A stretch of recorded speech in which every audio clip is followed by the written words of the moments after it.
और बात इस वक्त की एक बड़ी खबर की कर लेंगे। सीरिया में ईरान के ठिकानों पर अमेरिका ने अटैक कर दिया है। अमेरिकी रक्षा विभाग पेंटागन ने एक वीडियो जारी किया।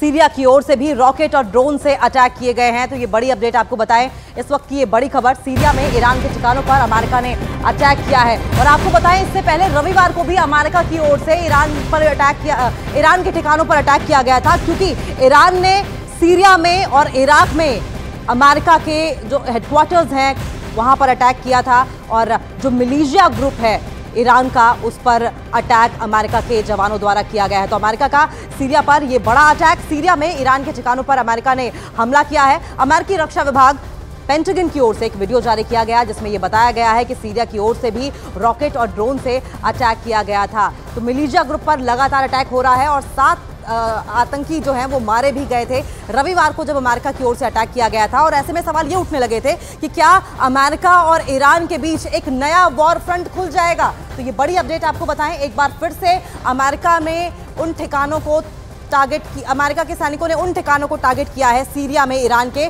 जो लगातार सीरिया के साथ साथ इराक में भी अमेरिकी सैनिकों पर अटैक कर रहे थे।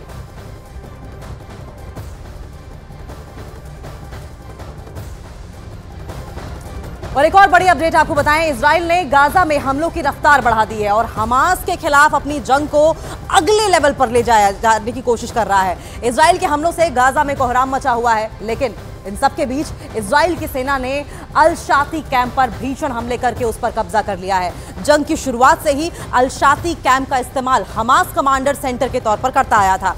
और यही नहीं, 7 अक्टूबर को इजराइल पर हुए हमले की प्लानिंग उसी कैंप में की गई थी। लेकिन अब उस कैंप पर इजराइल का कब्जा है या नहीं, हमास के लड़ाके डरकर दक्षिणी गाजा भाग गए हैं।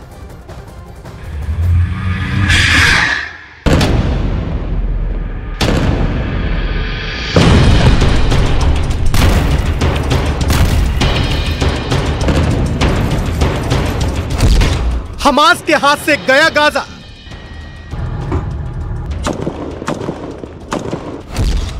इजराइल ने दी हमास को सबसे बड़ी चोट।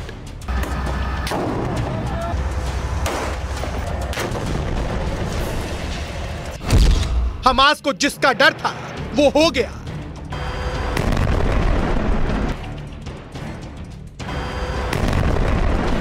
हमास पर इजराइल की सेना ने ऐसा प्रहार किया कि उसकी कमर ही टूट गई। इजराइल की सेना ने गाजा के सबसे बड़े कैंप अल शाती कैंप पर कब्जा कर लिया।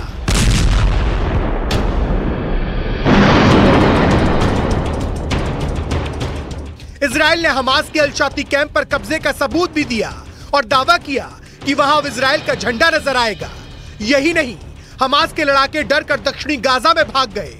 अल शाती वही कैंप है जहां 7 अक्टूबर को इजराइल पर हुए हमले की पूरी प्लानिंग की गई थी। इसके साथ ही हमास के लड़ाकों को इसी कैंप में ट्रेनिंग दी गई थी और इसी कैंप पर इजराइल की सेना ने ऐसा हमला किया कि हमास के लड़ाकों को बचने का मौका भी नहीं मिला। इजराइल की सेना के मुताबिक उसके 162वीं डिवीजन ने इस फतह को अंजाम दिया। यही नहीं, उस डिवीजन ने 1000 से ज्यादा हमास के लड़ाकों को ढेर कर दिया। मतलब साफ है, इजराइल ने अपने ऊपर हुए आतंकी हमले का ऐसा बदला लिया कि हमास की रूह कांप गई।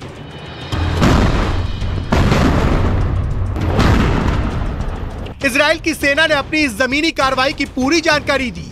वो गाजा में कहां से घुसी और अल शाती कैंप तक कैसे पहुंची, उसका एक मैप भी जारी किया, जिसके मुताबिक इजराइल की सेना की नाहल ब्रिगेड ने अताता के रास्ते गाजा में एंट्री की। उसके बाद Israeli force post 17, Safina post, military quarter, बदर पोस्ट, रंतसी अस्पताल और शिफा अस्पताल के करीब अल शाती कैंप तक पहुंची और फिर वहां बड़ा हमला कर उस इलाके पर भी कब्जा कर लिया, जिससे हमास की रातों रात नींद उड़ गई, क्योंकि इजराइल की सेना ने चुन चुनकर हमास के सैकड़ों ठिकानों को उड़ा डाला। जंग के 40वें दिन भी इजराइल ने हमास के ठिकानों की बर्बादी का सिलसिला जारी रखा। अस्पताल हो या स्कूल, मस्जिद हो या रिहायशी इलाका, इजराइल ने हर उस जगह पर बम बरसाए जहां उसे हमास का ठिकाना होने का शक था। इजराइल की सेना ने एक वीडियो भी जारी किया जिसमें हमास का हथियारों का अड्डा नजर आया। हमास के उस अड्डे में कई रॉकेट, हवाई हमले में इस्तेमाल होने वाले बम, बंदूक नजर आई, जिसके बाद इजराइल की सेना ने यहां मिले विस्फोटकों को उड़ा दिया।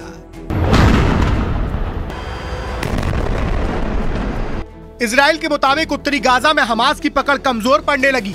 यही नहीं, इजराइल के प्रधानमंत्री ने तो खुलकर बोल दिया कि ये जंग तब तक चलेगी जब तक हमास का अंत नहीं हो जाता। यही नहीं, इजराइल ने दावा किया कि हमास की गाजा पर पकड़ कमजोर पड़ रही है और 16 साल में पहली बार ऐसा हुआ है, क्योंकि इजराइल की सेना ने हमास की कई टुकड़ियों को खत्म करने का दावा किया और पिछले कुछ दिनों में हर रोज हमास के किसी न किसी अंडरग्राउंड कमांड सेंटर को खत्म कर दिया, जो इजराइल से जंग लड़ रहे हमास के लिए खतरे की घंटी है। क्योंकि इजराइल ने दावा किया कि उसने उत्तरी गाजा में हमास की 24 बटालियन में 10 की ताकत खत्म कर दी। इजराइल की सेना के मुताबिक जंग की शुरुआत में हमास ने अपने 30,000 लड़ाकों के साथ युद्ध शुरू किया था और हमास के लड़ाकों को 24 बटालियन में बांटा गया था, जिसमें 10 को इजराइल की सेना ने कमजोर करने का दावा किया। यानी कि इजराइल ने डंके की चोट पर संकेत देने शुरू कर दिए कि वो उत्तरी गाजा में जीत के करीब पहुंच चुका है, या यूं कहें कि इजराइल का गाजा को 2 टुकड़ों में बांटने का प्लान सफल हो गया है। क्योंकि इजराइल के रक्षा मंत्री ने दावा किया कि हमास के लड़ाके उत्तरी गाजा से दक्षिणी गाजा की ओर भाग रहे हैं, जबकि इसके पहले इजराइल ने गाजा में आम लोगों को उत्तरी गाजा छोड़कर दक्षिणी गाजा में जाने की सलाह दी थी, जिसके लिए इजराइल ने ह्यूमन कॉरिडोर तक बनाया था, जिनसे होकर गाजा के आम लोग उत्तर से दक्षिण की ओर निकले थे। लेकिन इजराइल ने दावा किया कि अब हमास के लड़ाके भी दक्षिण की ओर भाग रहे हैं। यानी गाजा को 2 टुकड़ों में बांटकर जंग लड़ने का प्लान कामयाब होता दिखाई दे रहा है, क्योंकि इजराइल जंग के पहले दिन से कह रहा है कि गाजा के आम लोग उत्तर से दक्षिण की ओर चले जाएं। माना जा रहा है कि ऐसा इजराइल ने सोचे समझे प्लान के तहत किया, क्योंकि उत्तरी गाजा की सीमा इजराइल से लगती है, जबकि दक्षिणी गाजा की सीमा इजराइल से नहीं बल्कि मिस्र से लगती है और रफाह बॉर्डर यहीं पर है।